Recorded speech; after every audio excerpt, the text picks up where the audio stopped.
सोलापूर न्यूजमध्ये आपल्या सगळ्यांचं स्वागत। बदलापूरमध्ये एका 4 वर्षाच्या आणि एका 6 वर्षांच्या 2 चिमुरड्यांवर लैंगिक अत्याचार झाल्याची घटना समोर आली होती।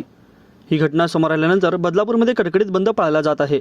त्याचप्रमाणे बदलापूरमध्ये नागरिक रस्त्यावर उतरले आहेत। आरोपीला फाशी द्या नाहीतर आमच्या ताब्यात द्या अशी मागणी होत आहे।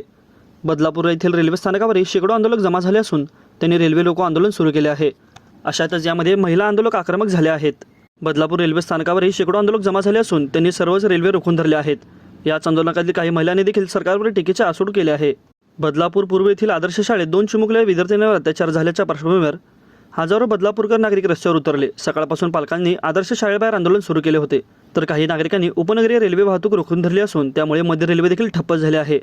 यावर मुख्यमंत्री एकनाथ शिंदे यांची प्रतिक्रिया समोर आली असून एकनाथ शिंदे यांनी सदर प्रकरणातील आरोपीला अटक केल्याची माहिती दिली। तसेच आरोपींवर लवकर शिक्षा मिळावी यासाठी हे प्रकरण जलद गतीने न्यायालयात सुनावण्यासाठी घेतले जाईल असे आश्वासन दिले। पोलिसांनी आरोपीला अटक केली असून त्यावर खुनाचा प्रयत्न, बलात्काराचा प्रयत्न, पोक्सो अशी कठोर कलमे लावण्याचे आदेश दिले आहेत।